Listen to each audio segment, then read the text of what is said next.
जय हिंद दोस्तों, हिंदी विद आफरीन में आपका स्वागत है। हिंदी विद आफरीन में दोस्तों, इससे पहले वाली क्लास में हमने करे थे वाक्य और आज हम शुरू कर रहे हैं विराम चिन्ह। तो आइए जानते हैं दोस्तों कि विराम चिन्ह क्या होते हैं तथा वाक्यों में हम इनका प्रयोग किस प्रकार करते हैं। उससे पहले हम जानते हैं कि जो विराम चिन्ह है वे होते क्या हैं। तो देखिए दोस्तों, जो विराम है इसका अर्थ होता है कहीं पर ठहरना या रुकना।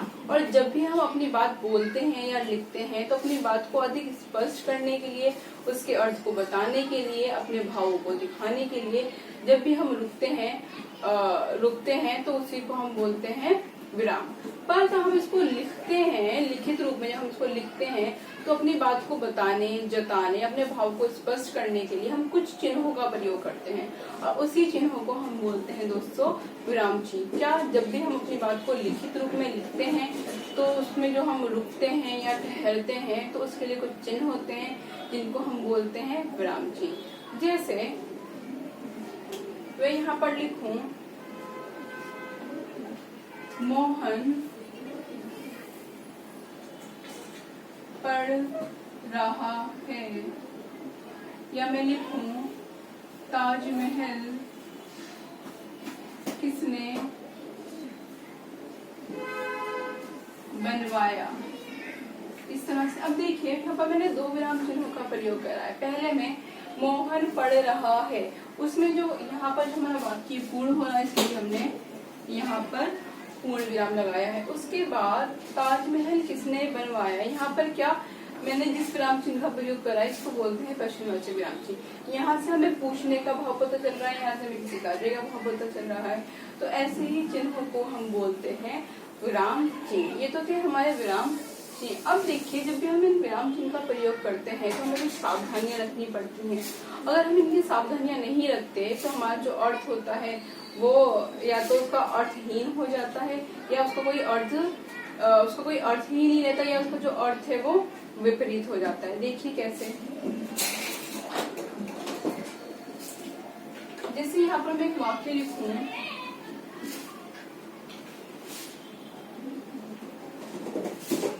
रोको मत जाने दो पूर्ण विराम। तो यहाँ पर लिखूं रोको मत जाने दो, या फिर मैं यहाँ पर लिखूं रोको मत जाने दो। तो आप देखेंगे ये जो पहला वाक्य इसमें हमें कुछ खास अर्थ पता नहीं चल रहा, वो कहना क्या चाहता है, रोको मत जाने दो। दूसरे वाक्य में देखिए सेम यहाँ बस एक वही शब्द है, वही पद है, पर अर्थ कैसे बदला है। रोको मत जाने दो, कोई व्यक्ति जा रहा है, उसको कहा जा रहा है कि उसको रोक लो, उसको जाने मत दो। पहले वाक्य में इसमें कहा जा रहा है। दूसरे में रोको मत जाने दो, दूसरे में बोल रहा है कि उसको रोको मत बल्कि उसको जाने दो। पहले में वो रोकने के लिए बोल रहा है और दूसरे में वो जाने के लिए बोल रहा है। इसे एक जैसे ही वाक्य में सिर्फ किसके कारण अर्थ में परिवर्तन हुआ है या जो उसका अर्थ है वो विपरीत हुआ है, ये जो हमने यहाँ पर अल्प विराम का प्रयोग करा है इसके कारण जो हमारे वाक्य था उसमें उसका जो अर्थ था वो क्या हो गया, बिल्कुल उसके विपरीत हो गया। पहले में वो जाने के लिए मना कर रहा है, दूसरे में वो जाने के लिए कह रहा है। तो इस तरह से हमने देखा कि अगर हम जो हमारे विराम चिन्ह है उनका हम सही तरह से प्रयोग नहीं करते हैं तो हमारा अर्थ है जो कहने का वो कुछ हो जाता है या वो विपरीत हो जाता है। तो इससे पहले हमने जाना विराम चिन्ह के बारे में कि क्या होते हैं और पूर्ण विराम और प्रश्नवाचक चिन्ह देखा। उसके बाद हमने यहाँ पर ये अल्प विराम का प्रयोग देखा कि किस तरह से जो उसके अर्थ है उसमें किस तरह से परिवर्तन हो रहा है। तो जब भी हम इनका प्रयोग करें तो हमें ये ध्यान रखना चाहिए कि हम जो कहना चाह रहे हैं वो उस तरह से भाव कभी स्पष्ट होगा जब हम इन विराम चिन्हों का सही प्रयोग करेंगे तब होगा। तो ये थे हमारे विराम चिन्ह और इनका सही प्रयोग। अब आइए जानते हैं कि जो हिंदी भाषा है उसमें हम विराम चिन्हों का प्रयोग किस प्रकार से करते हैं। तो देखिए यह कौन कौन से होते हैं। तो देखिए पहला जो हमें यहाँ पर दे रखा है पूर्ण विराम। ये जो पूर्ण विराम है इंग्लिश में इसका प्रयोग हम फुल स्टॉप के रूप में करते हैं, हम कोई बात कहते हैं और फुल स्टॉप के रूप में करते हैं। पर हिंदी भाषा में यही पूर्ण विराम, ये जो फुल स्टॉप है उसको हम इस तरह से लिखते हैं खड़ी पाई की तरह से, जैसे हमने यहाँ पर लिखा है। इसका प्रयोग हम कब करते हैं, इसका प्रयोग दोस्तों हम जब करते हैं जब हमारी जो बात है वो पूर्ण हो जाती है, जो हमारा भाव है वो पूर्ण हो जाता है, तो उसके लिए हम इसका प्रयोग पूर्ण विराम का प्रयोग करते हैं। जैसे मैंने यहाँ पर लिखा था कि मोहन पढ़ता है, राम आता है, इस तरह से राम आता है या राम गया, तो वहां पर भी हम किसका प्रयोग करते हैं, पूर्ण विराम का प्रयोग करते हैं। उसके बाद दोस्तों आता है हमारा अर्ध विराम। अब देखिए ये जो पूर्ण विराम में हम कहीं पर रुकते हैं पूरी तरह से, अच्छा थोड़ा समय देते हैं, और अर्ध विराम जो होता है उसमें हम पूर्ण विराम से थोड़ा कम समय देते हैं, या जो अर्ध विराम होता है उसमें हम दो उपवाक्यों को जोड़ने का कार्य करते हैं जिसमें हम और का प्रयोग नहीं करते। जैसे मैं यहाँ पर लिखूं सूर्योदय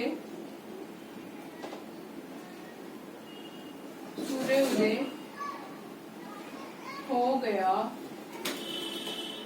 चिड़िया चह रही है। तो इस तरह से हम इसका प्रयोग करते हैं। तो उपवाक्य को जोड़ने के लिए हम अर्ध विराम का प्रयोग करते हैं। इसमें भी हम रुकते हैं वाक्य में, सूर्योदय हो गया, चिड़िया चह रही है, पर इसका जो समय होता है वो पूर्ण विराम से कम समय लगता है इसमें। उसके बाद आता है हमारा अल्प विराम। अब जो अल्प विराम होता है दोस्तों, पूर्ण विराम में जितना समय लगता है उससे कम समय हमें अर्ध विराम में लगता है, और अर्ध विराम से भी कम समय हमें लगता है अल्प विराम में, जिसको हम इंग्लिश में कॉमा भी बोलते हैं। अब देखिए ये जो अल्प विराम है इसका प्रयोग हम कहाँ करते हैं। जब भी एक जैसे शब्द आते हैं दोस्तों तो वहां पर हम अल्प विराम का प्रयोग करते हैं। जैसे मैं बोलूं कि किसी राज्य के नाम होते हैं या किसी भी एक जैसी वस्तु के नाम होते हैं। जैसे मैं यहाँ पर बोल दूं कि आगरा, दिल्ली, लखनऊ। देखिए यहाँ पर जब भी शहरों के नाम आ रहे हैं तो एक तरह से हम इसका प्रयोग करें। हम कुछ नाम जैसे रमेश अल्पविराम आएगा, दिनेश अल्पविराम आएगा, राधा अल्पविराम आएगा। तो यहाँ पर एक जैसे शब्द आते हैं उनके बीच में हम क्या अल्पविराम लगाते हैं। या जब भी हम किसी को बुलाते हैं या किसी का संबोधन करते हैं उसमें भी हम अल्पविराम का प्रयोग करते हैं। जैसे मैं बोलूं राजेश इधर आओ, तो इस तरह से हम इसका संबोधन के रूप में भी अल्पविराम का प्रयोग करते हैं। और आपने देखा होगा जब भी हम पत्र लिखते हैं तो हम लिखते हैं महोदय, आदरणीय पिताजी, इस तरह से लिखते हैं, तो वहां पर भी हम इस अल्पविराम का प्रयोग करते हैं। पर ये चीज ध्यान रखिएगा, जब भी हम अल्पविराम का प्रयोग करते हैं वाक्य पत्र में तो हम महोदय, आदरणीय पिताजी वहां तो करते हैं पत्र की शुरुआत में, हम पत्र के अंत में नहीं करते। जैसे भवदीय, आप सोचते हैं कि भवदीय के बाद आप अल्पविराम लगा दे तो वहां पर अल्पविराम नहीं लगाया जाता है। ये इस तरह से हम इसके दो प्रयोग देखिए। अब देखिए अल्पविराम का प्रयोग हम वहां पर भी करते हैं जैसे हम कुछ संख्याएं लिखते हैं। जैसे मैं यहाँ पर लिखूं 1, 2, 3, 4, तो इस तरह से हम अल्पविराम का प्रयोग कर रहे हैं। या मैं यहाँ पर लिखूं 10, 20, 30, तो वहां पर हमने देखा कि हम अल्पविराम का प्रयोग कर रहे हैं। इसके बाद हम जो अल्पविराम का प्रयोग करते हैं वो हम कुछ शब्दों के बाद भी करते हैं। एक तो हम करते हैं किसी शब्दों के बाद, या हम करते हैं संख्या का जब हम प्रयोग करते हैं तब, या हम किसी को संबोधित कर रहे हैं तब, या जब हम कुछ ऐसे शब्द देखते हैं जैसे हम देखते हैं हाँ, नहीं, अथवा, हाँ, नहीं, अच्छा, इस तरह के हम कुछ शब्द देखते हैं तो उसके बाद भी हम इसका प्रयोग करते हैं। जैसे मैंने आपसे पूछा कि क्या आप वह विषय पढ़ चुके हैं, तो आप उत्तर में बोलते हैं हाँ, हम वह विषय पढ़ चुके हैं। तो इस तरह से हमने कहा हाँ का प्रयोग करा। इस तरह से नहीं हम वह विषय नहीं पढ़ चुके हैं। फिर ऐसे अच्छा का प्रयोग करते हैं, अच्छा अब मैं चलता हूँ, तो आप बोलेंगे अच्छा अब मैं चलता हूँ। तो इस तरह से हमने देखा कि यहाँ का जो अल्पविराम है उसका प्रयोग कहाँ हुआ, कि एक तो संबोधन के रूप में हुआ, एक जैसे शब्दों के बीच में के बीच में हुआ, या हाँ, नहीं, अच्छा, किंतु, इस तरह के शब्दों के बाद होता है अल्पविराम का प्रयोग, या हम संख्याओं के बाद भी अल्पविराम का प्रयोग करते हैं। और हमने देखा कि पूर्ण विराम में हमें समय लगता है, उससे आधा समय हमें अर्धविराम में लगता है, और उससे भी कम समय हमें लगता है अल्पविराम में। उसके बाद हम आते हैं दोस्तों प्रश्नवाचक चिन्ह में। प्रश्नवाचक चिन्ह का प्रयोग हम तब करते हैं जब हमें कोई भाव, जो उसका जो भाव है वो पूछने का भाव है। जैसे वे है, कहाँ है, तो हम यहाँ पर क्या पूछने का भाव प्रयोग कर रहे हैं। पर आप एक वे कहाँ है, या ताजमहल किसने बनवाया, आपका क्या नाम है, आप कहाँ रहते हैं, आप क्या कार्य करते हैं, इस तरह के हम प्रश्न करते हैं तो प्रश्नवाचक चिन्हों का प्रयोग किया जाता है। पर एक चीज ये भी ध्यान रखिएगा आप कि जब भी हमें कहाँ, क्या, कैसे जैसे शब्द मिल रहे हैं तो हमेशा प्रश्नवाचक चिन्हों का प्रयोग नहीं किया जाता है। बस वहां किया जाता है जहाँ पर हमें इसका भाव, प्रश्न वाला भाव हमें दिखाई दे, वहां पर इसका प्रयोग किया जाता है। जैसे हम कहाँ, वहां का प्रयोग देखते हैं, वे कहाँ रहता है। तो जैसे आप अपने दोस्त के घर गए, आपने उनकी माता जी से पूछा कि वे कहाँ रहता है, तो उत्तर में वे बोलती हैं वे है, कहाँ रहता है, क्या करता है, क्या करता है, कुछ नहीं पता, कुछ नहीं पता। तो यहाँ पर आपने देखा कि हमने यहाँ पर भी कहाँ और क्या का प्रयोग करा है, पर हमने यहाँ पर प्रश्नवाचक चिन्ह का प्रयोग ना करके पूर्ण विराम चिन्ह का प्रयोग करा है। क्यों? क्योंकि इस वाले वाक्य में वो पूछने का कार्य कर रहा है, प्रश्न का कार्य कर रहा है, भाव हमें पूछने का आ रहा है। दूसरे वाले वाक्य में हमें बताने का यानी उत्तर देने का भाव आ रहा है, और उसके बीच में कहाँ, क्या जैसे शब्द हमें दिखाई देते हैं, तब हम वहाँ पर प्रश्नवाचक चिन्ह का प्रयोग ना करके पूर्ण विराम का प्रयोग करेंगे। वे कहाँ रहता है, क्या करता है, कहाँ जाता है, कहाँ आता है, हमें कुछ नहीं पता। वे क्या कर रही हैं, उत्तर दे रही हैं, इसलिए यहाँ पर हमने प्रश्नवाचक चिन्ह ना लगा के पूर्ण विराम लगाया है। तो ये था हमारा प्रश्नवाचक चिन्ह। उसके बाद आते हैं दोस्तों हम उद्धरण चिन्ह। अब देखिए कई बार हमें किताबों में, किसी लेख में इस तरह के उद्धरण चिन्ह दिखाई देते हैं। अब देखिए इसका प्रयोग हम कहाँ करते हैं। जब भी कोई व्यक्ति कोई बात कहता है, उसको हम लिखते हैं बिल्कुल उसी के शब्दों में, तो वहाँ पर हम इस उद्धरण चिन्ह का प्रयोग करते हैं। ये उद्धरण चिन्ह भी दो तरह के होते हैं। देखिए ये तो जो उद्धरण चिन्ह है, इसे बोलते हैं हम दोहरा उद्धरण चिन्ह। एक उद्धरण चिन्ह होता है, उसको हम बोलते हैं इकहरा उद्धरण चिन्ह। इसका प्रयोग करता है जिसने जैसी बात कही उस बात को वैसे ही लिख दिया जाए। जैसे राम ने कहा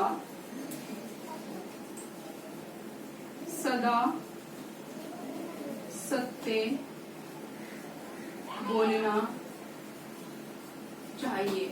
यानी राम ने जिस बात को जैसे कहा, किसी व्यक्ति ने जिस बात को जैसे कहा, उस बात को हमने जो का त्यों लिख दिया, तो उसको हम लिखते हैं उद्धरण चिन्ह में, दोहरे उद्धरण चिन्ह में। इसमें हमने अपने पास से कोई भी शब्द शामिल नहीं करा या कोई शब्द नहीं जोड़ा, उसको वैसे का वैसा लिख दिया, तो वहां पर हम इस तरह का उद्धरण चिन्ह का प्रयोग करते हैं। जैसे किसी कवि की कुछ पंक्तियां हैं, ऐसे के ऐसे लिखते हैं, तो उसमें हम इस उद्धरण चिन्ह का प्रयोग करते हैं। किसी महान पुरुष ने कुछ महान बात कही है, तो उसको हम इस तरह से लिखते हैं।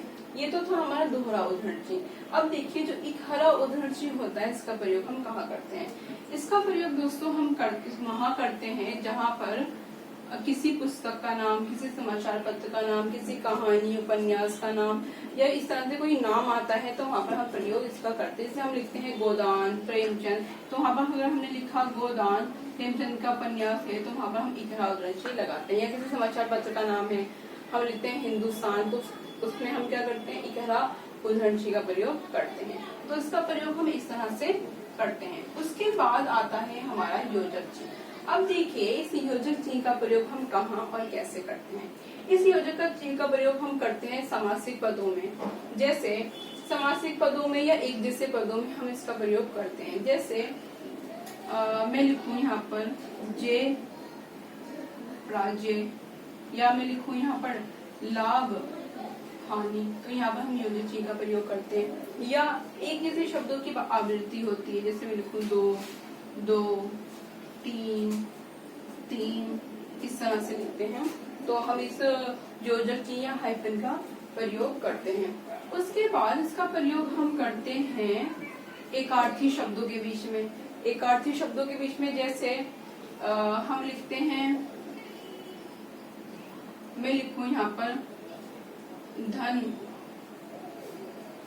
धन, दौलत, मान, मर्यादा। तो हमने यहाँ पर एकार्थी मतलब दोनों का अर्थ एक ही है, धन, दौलत, मान, मर्यादा, कपड़ा लत्ता। तो वहां पर हम क्या योजक चिन्हों का प्रयोग इस तरह से करते हैं।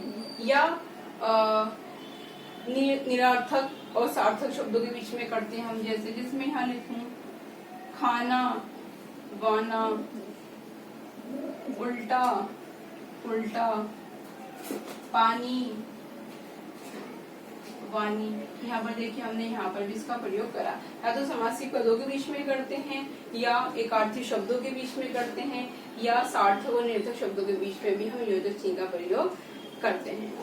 तो इस तरह से हमने योजक चिन्ह देखा कि इसका प्रयोग हम कैसे करते हैं। उसके बाद आते हैं हम दोस्तों विस्मयादि बोधक चिन्ह। विस्मयादि बोधक चिन्ह तो हम जानते ही हैं कि जब भी हमें हर्ष या हमें हर्ष, शोक या हमें दुख प्रकट करना हो तो हम विस्मयादि बोधक चिन्ह का प्रयोग करते हैं। जैसे मैं बोलूं कि वह कक्षा में प्रथम आया है, वह कक्षा में प्रथम आया है, इस तरह से बोलते हैं। या दुख प्रकट करने के लिए हाय वह मारा गया। या जब इस दुख को हमें अतिशोक्तिपूर्ण दिखाना हो या अतिशय दिखाना हो इस दुख में, तो उसका प्रयोग हम ऐसे करते हैं हाय वे मारा गया, हाय वे मारा गया, शोक, महाशोक। तो यहाँ देखिए हम यहाँ पर हमने अतिशय प्रयोग करा है, अतिशोक्ति रूप में इसका प्रयोग करा है। हाय वे मारा गया, शोक, महाशोक। एक यहाँ पर हमने एक बार विस्मयादि बोधक चिन्ह का प्रयोग करा है, यहाँ पर 2 बार करा है, यहाँ पर 3 बार करा है, उसमें उसको अधिक रूप में दिखाने के लिए। तो इस तरह से भी हम विस्मयादि बोधक चिन्ह का प्रयोग करते हैं। उसके बाद आते हैं दोस्तों हम कोष्टक पे, कि कोष्टक का जो प्रयोग होता है वो किस तरह से करता है। किसी भी शब्द का कठिन शब्दों के अर्थ के लिए करते हैं, या इसका प्रयोग हम संवादों में कि कौन सा दृश्य चलने वाला है या दृश्य में क्या होने वाला है उस समय भी हम इसका प्रयोग करते हैं। तो देखिए उससे पहले हमारा निर्देशक चिन्ह है, पर मैं अभी आपको कोष्टक बता देती हूँ अगर इसको पहले ले लिया है तो। जैसे मैं बोलूं आप में जितना सामर्थ्य है, आप में जितना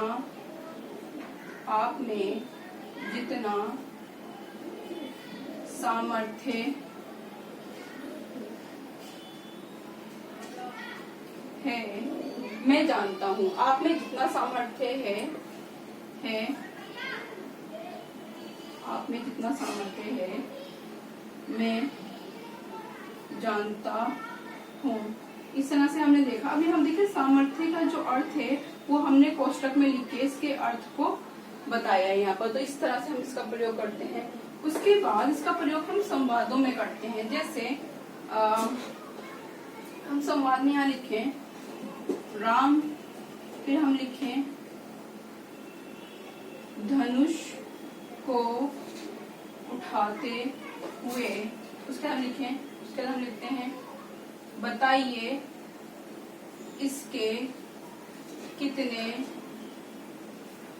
टुकड़े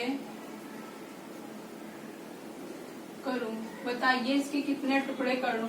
तो यहाँ पर आपने देखा ये जो राम है इसका जो दृश्य तरह से हमें दिखाया जा रहा है कि राम धनुष उठाते हुए बता रहे हैं, राम धनुष को उठाते हुए। आगे वो बोलते हैं बताइए इसके कितने टुकड़े करूं। तो इस तरह से हम संवादों में भी इस कोष्टक का प्रयोग करते हैं। उसके बाद हम आते हैं निर्देशक चिन्ह पे। अब देखिए यहाँ पर हमने जो योजक चिन्ह का प्रयोग करा है बिल्कुल ठीक उसी की तरह हमें निर्देशक चिन्ह भी दिखाई देता है। अंतर क्या है, निर्देशक जो चिन्ह है वो योजक चिन्ह से थोड़ा बड़ा है। उसका प्रयोग किस तरह से होता है, इसका प्रयोग होता है दोस्तों जब भी हम अपनी कोई बात का विवरण देते हैं। जैसे या तो हम इसका प्रयोग संवादों में करते हैं। जैसे हमने बोला महेश उसके बाद हम बोलते हैं रमेश,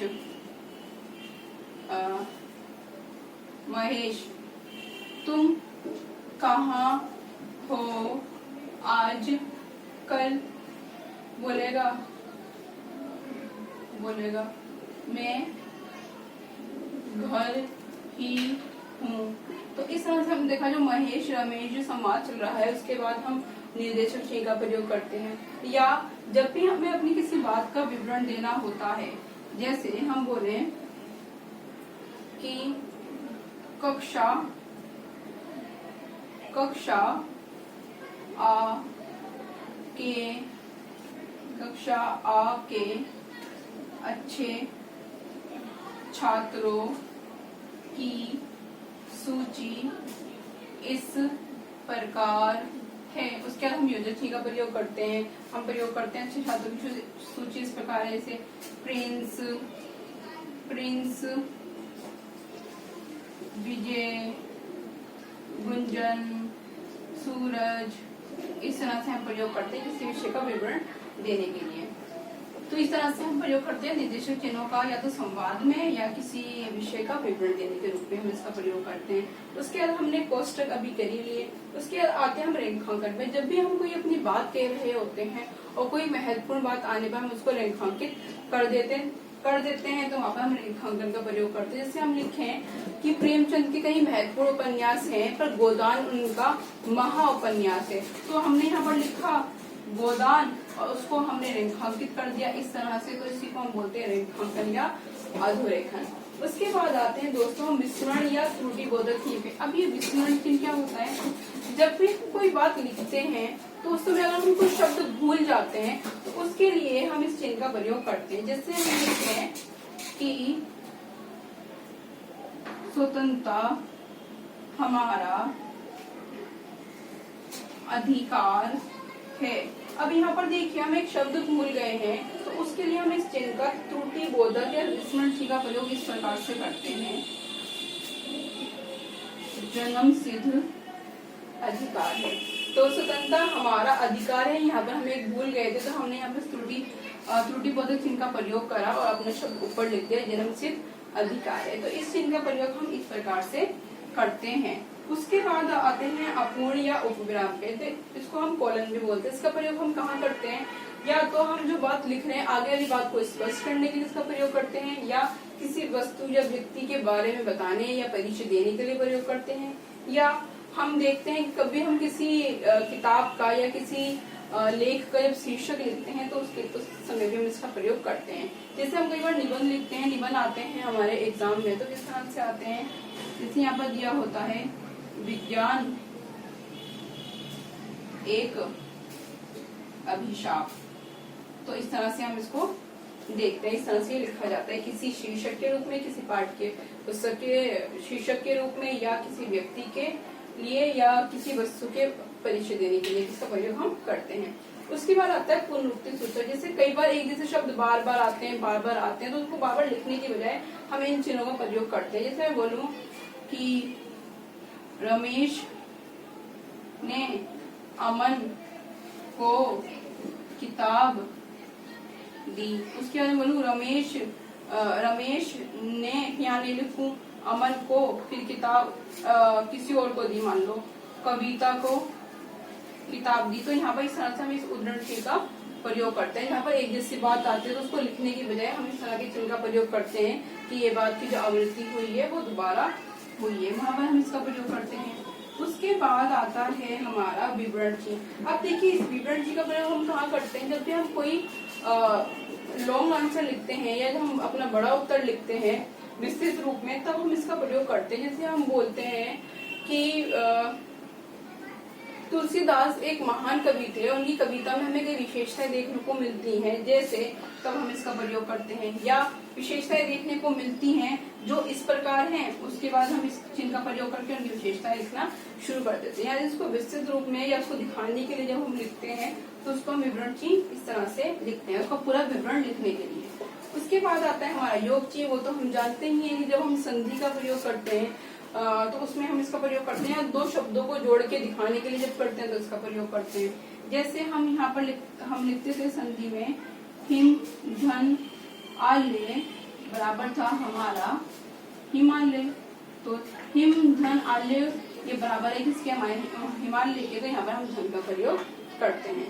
उसके बाद आता है हमारा तुल्यता सूचक चिन्ह, जहाँ पर हम दो चीजों को एक समान दिखाते हैं। जैसे हमने यहाँ पर हिम धन आल्य को तुल्यता सूचक चिन्ह के द्वारा दिखाया है हिमालय।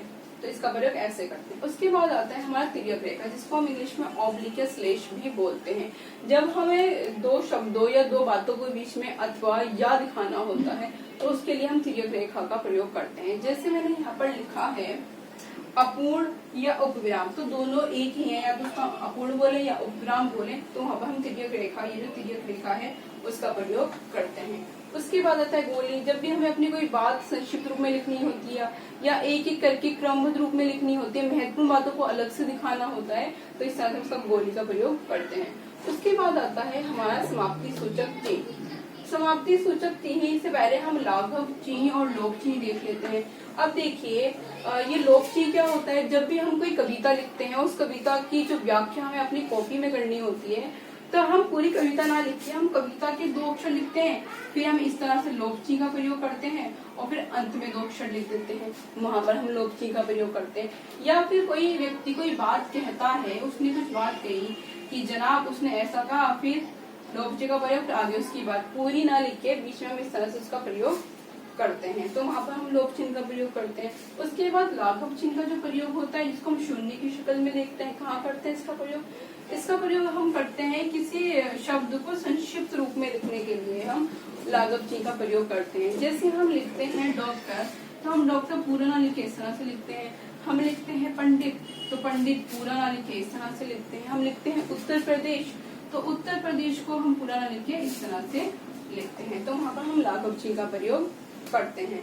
उसके बाद आता है हमारा अंतिम समाप्ति सूचक चिन्ह। अब देखिए समाप्ति सूचक चिन्ह आपने देखा होगा कि जब भी कोई पाठ है उसका अंत, जब वो पाठ खत्म होता है तो उसके अंत में इस तरह के चिन्ह दिखाई देते हैं। या कोई किताब हम पढ़ते हैं, उस किताब के अंतिम पृष्ठ पे अंतिम लाइन के बाद हम इस तरह के चिन्ह देखते हैं कि हमारी कोई लाइन है वो यहाँ पर खत्म हुई है, उसके बाद हम देखते हैं इस तरह के चिन्ह का प्रयोग होता है, या इस तरह के चिन्ह का प्रयोग होता है, या इस तरह के चिन्ह का प्रयोग होता है उसकी समाप्ति के लिए, तो उसको हम बोलते हैं समाप्ति सूचक चिन्ह। तो दोस्तों आज की क्लास में हमने देखा विराम चिन्ह, और उसमें हमने जाना कि विराम चिन्ह कितने होते हैं तथा उनका प्रयोग हम वाक्य में किस प्रकार से करते हैं, उनके सही प्रयोग से ही उनका सही अर्थ हमें मिलता है या उनका भाव स्पष्ट होता है। तो इस तरह से हमने दोस्तों आज विराम चिन्ह करें। उम्मीद करती हूँ कि आपको विराम चिन्ह समझ में आए होंगे। तो आज की क्लास में दोस्तों इतना ही। अगली क्लास में हम मिलते हैं आपको एक नए विषय के साथ। बहुत बहुत शुक्रिया।